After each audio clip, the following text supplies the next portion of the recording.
وقال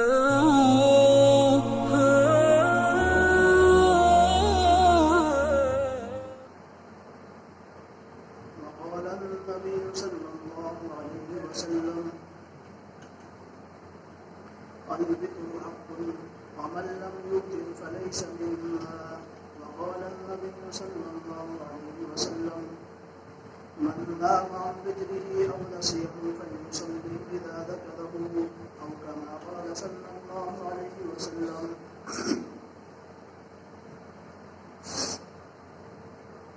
معزز دوستوں اور بزرگوں،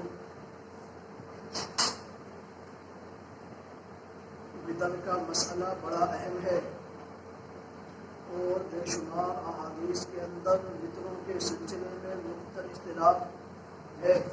کسی روایت کے اندر اللہ کے نبی علیہ السلام کا ارشاد ہے کہ بدعت 1 رکعت ہے، اور ایک روایت کے اندر ہے 3 رکعتیں ہیں.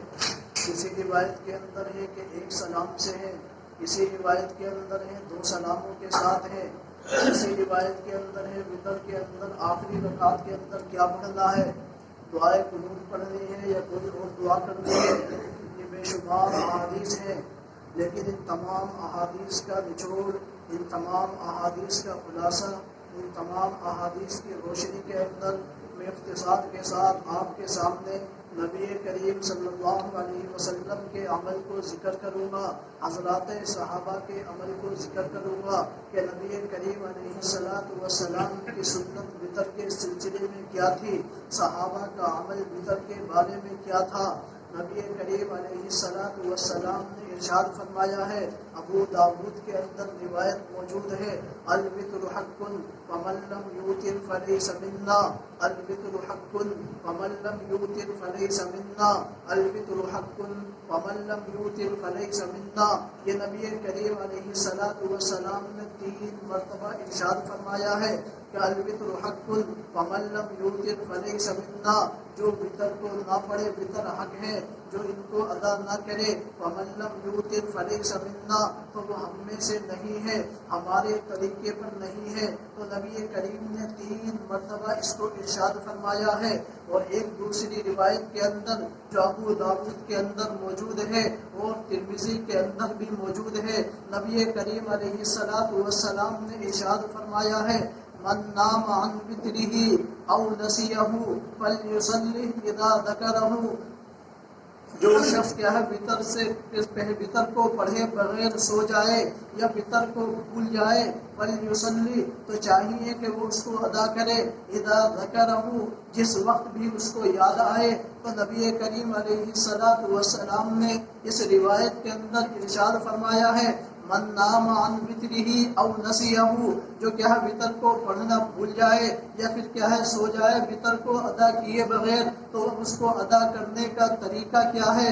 نبی کریم نے ارشاد فرما دیا ہے، فلیصلی اذا ذکرہ، جس وقت بھی اس کو یہ یاد آئے اسی وقت ادا کر لے. اب اس کا مطلب یہ نہیں ہے کوئی کہنے لگے کہ بھول جائے تو اس کو ادا کر لیا جائے، یا کیا ہے سو جائے تو پھر جب یاد آئے تو پڑھ لیا جائے، لیکن جان بوجھ کر کے اگر چھوڑا جائے تو روایت کے اندر اس کا تذکرہ نہیں ہے. تو لہذا اب کیا کیا جائے؟ اب ادا کیا جائے گا یا اس کو چھوڑ دیا جائے گا؟ تو میرے دوستوں اور بزرگوں، نبی کریم نے ارشاد فرمایا، من نام عن وتره او نسیہ فلیصلی اذا ذکرہ. جو شخص وتر کو پڑھے بغیر سو گیا یا وتر کو بھول گیا، تب تو یاد آئے تو پڑھ لے، لیکن اگر جان بوجھ کے کرے گا تو لہذا تب بدرجہ اولا اس کا ادا کرنا اور اس کو بعد میں پڑھنا لازم اور ضروری ہے، کیونکہ وتر کی وجوب کے اوپر یہ روایت دلیل ہے. امام ابو داود علیہ الرحمہ نے کیا ہے بین السطور کے اندر وجوب دلیل کو لکھا ہے کہ وتر واجب ہے احناف کے نزدیک. تو لہذا احناف کے نزدیک وتر کے واجب ہونے کی دلیلوں میں سے ایک دلیل یہ روایت بھی ہے جس کو امام ابو داود علیہ الرحمہ نے پیش کیا ہے، من نام عن وتره او نسیہ فلیصلی اذا ذکرہ، تو لہذا وطر واجب ہونے کے اوپر یہ دلیل ہے۔ اور پھر کیا ہے، جان بوجھ کر کے اگر وطر کو چھوڑے گا تو لہذا واجب کا چھوڑنے کا گناہ اس کے اوپر آئے گا۔ اب کیا ہے، اگر اس کو کیا ہے وقت نکل گیا، وقت نکلنے کے بعد کیا ہے اب اس کی قضا کرنا لازم اور ضروری ہے، تو لہذا کیا ہے، اور اگر کسی شخص کی نمازوں میں سے کوئی نماز چھوٹ جائے 5 دن کی، تو لہذا اب وہ اگر کیا ہے کفارہ ادا کرنا چاہے تو لہذا 5 نمازوں کا کفارہ ادا نہیں کرے گا، بلکہ 6 نمازوں کا کفارہ ادا کرنا پڑے گا۔ فجر کی نماز کا الگ کفارہ، ظہر کا الگ، عصر کا الگ، مغرب الگ، عشاء الگ، اور وطر کا مستقل ایک کیا ہے کفارہ ہے الگ، تو لہذا 6 نمازوں کا کفارہ ادا کرنا لازم اور ضروری ہے۔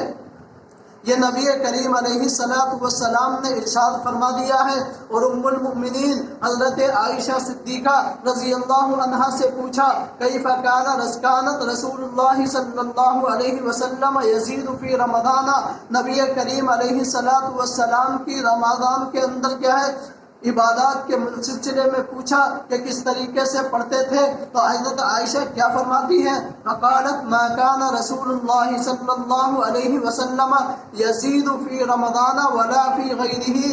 حضرت ام المؤمنین عائشہ صدیقہ ارشاد فرماتی ہیں کہ نبی کریم کا عمل یہ تھا، رمضان کے اندر بھی اور غیر رمضان کے اندر بھی کیا تھا، یصلی اربعا، نبی کریم علیہ السلام 4 رکعتوں کو پڑھتے تھے۔ فلا تسأل عن حسنہن وطولہن، مت پوچھو ان کا حسن کیسا تھا، ان کی طوالت اور لمبائی، اور کتنی لمبی رکعتیں نبی کریم علیہ السلام ادا کیا کرتے تھے، کس کیفیت کے ساتھ پڑھا کرتے تھے۔ ثم یصلی اربعا، پھر 4 رکعتیں نبی کریم علیہ السلام پڑھتے تھے۔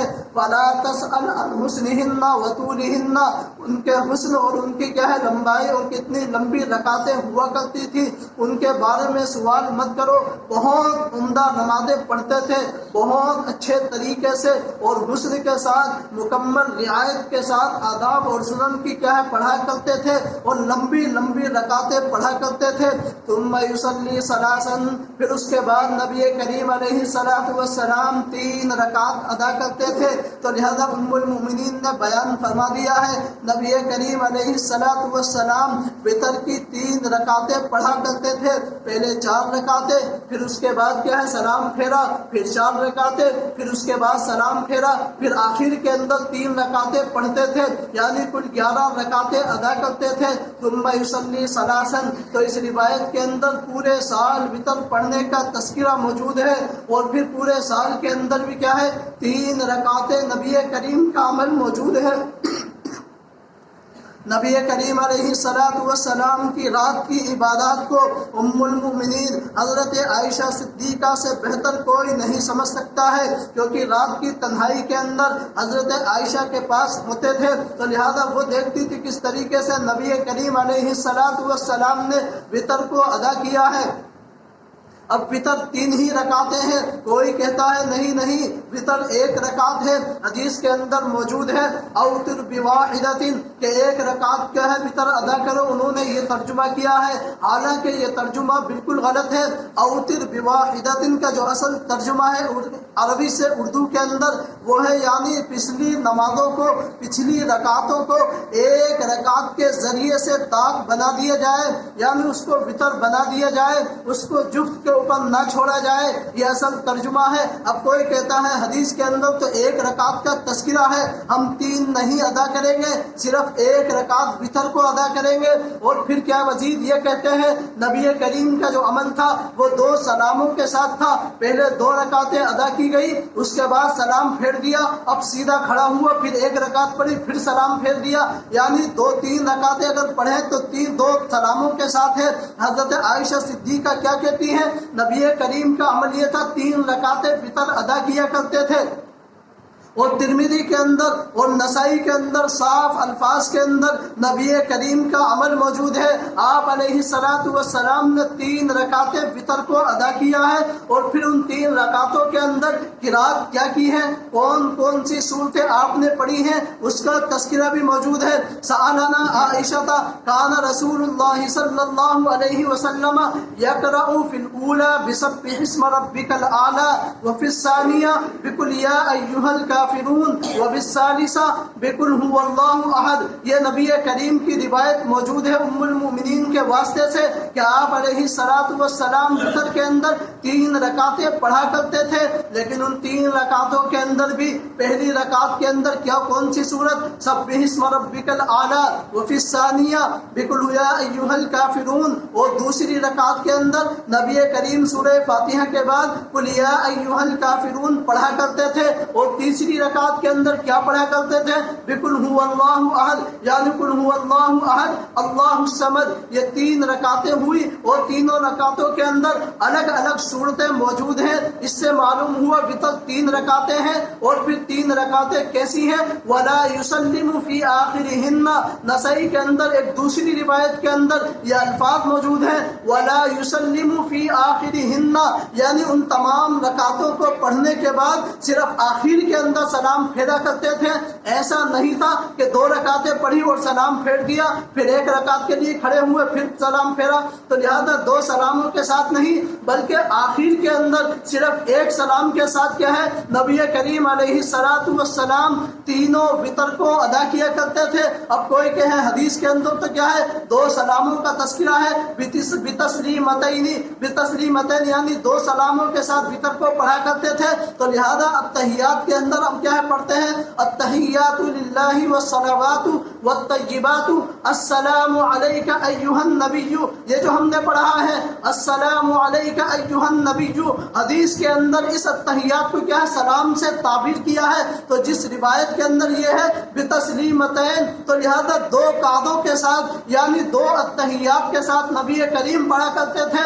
اس کا مطلب یہ نہیں ہے 2 سلاموں کے ساتھ، بلکہ 2 قعدوں کے ساتھ، 2 تشہد کے ساتھ، 2 التحیات کے ساتھ پہلی رکعت ادا کی، اس کے بعد دوسری رکعت ادا کی، پھر بیٹھ گئے، پھر التحیات پڑھی، پھر کھڑے ہوئے، پھر تیسری رکعت ادا کی، پھر التحیات پڑھا، پھر سلام پھیرا۔ اس روایت کا مطلب یہ ہے یعنی 2 قعدوں کے ساتھ، 2 تشہد کے ساتھ، 2 التحیات کے ساتھ، 1 سلام کے ساتھ نبی کریم کا عمل یہ تھا۔ اب 3 ہی رکعت ہیں، اس کے اوپر اور حدیثیں سنیے، کیا ہے، نسائی کے اندر روایت موجود ہے، اور ترمذی کے اندر بھی ہے، اور ابو داؤد کے اندر بھی ہے۔ نبی کریم علیہ الصلوۃ والسلام کا ارشاد، حضرت علی کا ارشاد ہے، الوتر لیس بحتم کصلاۃ المکتوبۃ، وتر ایسے یقینی نہیں ہے جیسے فرض نمازیں ہیں، ولکن سنھا سنت رسول اللہ صلی اللہ علیہ وسلم، لیکن یہ نبی کریم علیہ الصلوۃ والسلام کی سنت ہے۔ ان اللہ وتر یحب الوتر فاوتروا یا اہل القرآن، ایک ہے اللہ تبارک و تعالی وتر ہے یعنی طاق ہے، تو لہذا کیا ہے، تم بھی وتر طاق رکعتیں ادا کرو، اور اللہ رب العزت والجلال کو طاق عدد کا پسند ہے، تو لہذا تم اس طریقے سے نمازوں کو ادا کرو۔ اب آپ خود دیکھیے، آپ جب وضو کرنے چلے جاتے ہیں تو لہذا سب سے پہلے گٹوں تک ہاتھ دھوتے ہیں، کہ مرتبہ 3 مرتبہ، تو لہذا اس کے اندر بھی 3 کا عدد ہے۔ آپ جب کلی کرتے ہیں کتنی مرتبہ، 3 مرتبہ، ناک میں پانی کو ڈالیں گے نہیں بلکہ چڑھائیں گے، تو لہذا یہ بھی کیا مرتبہ ہے، 3 مرتبہ، چہرے کو دھوئیں گے 3 مرتبہ، کوہنیوں تک ہاتھ کو دھوئیں گے 3 مرتبہ، پیروں کو دھوئیں گے 3 مرتبہ، تو لہذا کیا آپ پانی پیئیں کتنی مرتبہ، کتنے سانس کے اندر پیئیں گے، 1 گلاس 1 گھونٹ کے اندر نہیں بلکہ 3 سانسوں کے اندر، 1 سانس لیا اس کے بعد الگ کر لیا، پھر پانی پیا، پھر الگ کر لیا، پھر پانی پیا، پھر الگ کر لیا۔ یہ 3 سانس کے اندر کیا ہے، 3 گھونٹوں کے اندر کیا ہے، نبی کریم علیہ الصلوۃ والسلام کی سنت ہے۔ آپ ہر عمل کے اندر دیکھیے اللہ کو جو عدد مطلوب ہے وہ کتنا ہے، 3 ہے۔ آپ جو پہلے زمانے کے اندر جو استنجا کیا کرتے تھے وہ پانی سے نہیں بلکہ مٹی کے ڈھیلوں سے کیا کرتے تھے، تو لہذا صحابہ کیا کرتے جاتے تھے، جب استنجا کیا 1 ڈھیلے سے کیا، اس کے بعد دوسرے ڈھیلا استعمال کیا، پھر تیسرا مٹی کا ڈھیلا استعمال کیا، تو لہذا 3 کا عدد وہاں پر بھی موجود ہے۔ آپ جب کھانا کھائیں گے تو حدیث کے اندر کیا ہے، 3 انگلیوں سے اس طریقے سے کھانا کھائیں گے، تو لہذا 3 کا عدد وہاں بھی ہے، تو لہذا کسی بھی عمل کو آپ اٹھا کر کے دیکھ لیجئے، تو لہذا 3 کا عدد سب سے کیا ہے پسندیدہ ہے اللہ کو۔ 3 عدد یعنی طاق کا عدد جو ہے، اور پھر ان طاق عددوں میں سے بھی 3 کا عدد سب سے زیادہ محبوب اور پسندیدہ ہے، اس لیے وطر بھی کیا ہے 3 رکعتیں ہیں، 1 رکعت نہیں ہے، تو لہذا کیا ہے 3 انگلیوں سے کھانا کھایا جائے گا۔ اب کوئی کہنے لگے کھانا چاہے پتلا ہو اس کو بھی 3 انگلیوں سے کھانا ہے، ایسا نہیں کرنا ہے۔ حدیث کے اندر جو الفاظ ہیں 3 انگلیوں سے کھانا کھانے کا، وہ ایسے سالن اور ایسی سبزی کے ساتھ ہے جو کیا ہے گاڑھی ہو، جو پتلی نہ ہو۔ اگر پتلی ہو شوربہ ہوگا اس کو 3 انگلیوں سے کیسے کھائیں گے؟ جب کھانا شروع کرے گا یہاں سے ٹپکنا شروع ہوگا، چہرے سے لے کر کے پورے دامن اور پورے کپڑے کیا ہے بالکل کیا ہے کھانے کے اندر ہو جائیں گے۔ تو لہذا یہ نبی کی سنت نہیں ہے، نبی کی سنت اس کھانے کے بارے میں ہے جو کیا ہے گاڑھا ہو، جو بہنے والا نہ ہو، جو شوربے کا ٹائپ کا نہ ہو، بلکہ کیا تھوڑا جامد ہو، بہنے والا نہ ہو۔ تو لہذا اس کو جب کھائیں گے تو 3 انگلیوں سے کھانا کھائیں گے، یہ بھی سنت ہے۔ لیکن اگر بہنے والا شوربہ ہے یا آپ چاول کو استعمال کر رہے ہیں یا کوئی اور دوسری چیز کو کھا رہے ہیں، تو لہذا اب 3 انگلیوں سے کیسے کھائیں گے؟ جب کھائیں گے تو یہاں سے ٹپکنا شروع ہو جائے گا، گرتے گرتے گرتے پورے کپڑے کائی کا ہوگا، ایسا لگ رہا منہ سے نہ کھایا ہو بلکہ کن نے کھایا ہے؟ کپڑوں نے کھانا کھایا ہے، اس نے کپڑوں کو کھانا کھلا دیا آج پورا، کپڑوں کو منہ کو نہ کھلایا، کسے کھلایا؟ کپڑوں کو۔ تو لہذا یہ طریقہ غلط ہے۔ تو لہذا کھانا کیسے کھانا ہے؟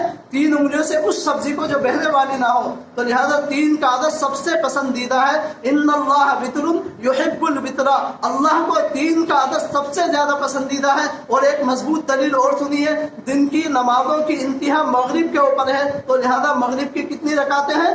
3 رکعتیں۔ اور رات کی نمازوں کی انتہا کس کے اوپر ہے؟ تہجد پھر وطر، تو لہذا وہ بھی 3 ہے۔ تو لہذا دن کا انتہا بھی وطر کے اوپر، طاق عدد کے اوپر ہوا 3 رکعتوں کے اوپر، اور رات کی نماز کی تہجد کے بعد جو 3 رکعت وطر ہے، جب اس کو پڑھیں گے رات کی نمازیں بھی کس کے اوپر آ جائیں گی؟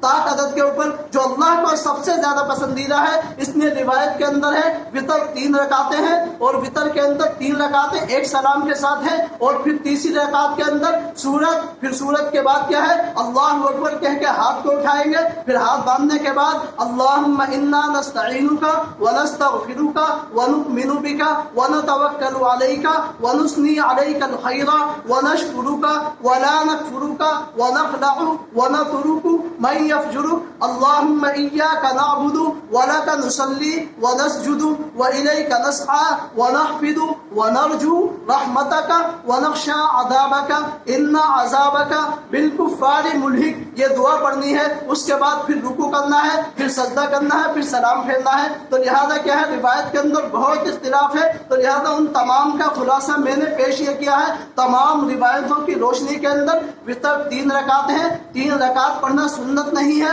بلکہ 3 رکعتیں پڑھنا واجب ہے، نہ پڑھیں گے تو گنہگار ہوگا۔ اور پھر 3 رکعتوں کے اندر الگ الگ قرات بھی میں نے پیش کر دی، پہلی کے اندر سبح اسم ربک الاعلی، دوسری کے اندر قل یا ایھا الکافرون، تیسری کے اندر قل ھو اللہ، اور صورتیں بھی پڑھ سکتے ہیں، ایسا نہیں یہی پڑھی جائے جو آپ کو یاد ہو وہ پڑھیے۔ اس کے بعد کیا ہے کون سی کیا ہے تیسری رکعت کے اندر قنوت پڑھنا ہے، لیکن قنوت کون سا والا وہ بھی میں نے بتلا دیا ہے۔ سلام کتنے ہیں؟ 2 سلام نہیں بلکہ 1 سلام کے ساتھ، یہ سب سے احوط طریقہ ہے، سب سے پسندیدہ ہے۔ جن کے نزدیک 1 رکعت ہے، اگر 1 رکعت پڑھیں گے تو لہذا یہ روایت چھوٹ جائیں گی۔ احناف نے سب سے پہلے بہتر طریقہ یہ نکالا ہے تمام ائمہ میں سے کہ اس کی طریقے سے اگر وطر کو ادا کیا جائے گا سب کے نزدیک وطر ادا ہو جائیں گے، 1 والوں کے نزدیک بھی، 2 سلام والوں کے ساتھ بھی، سب کے نزدیک ہو جائے گا۔ تو لہذا اللہ ہم عمل کی توفیق۔ میری الفت مدینہ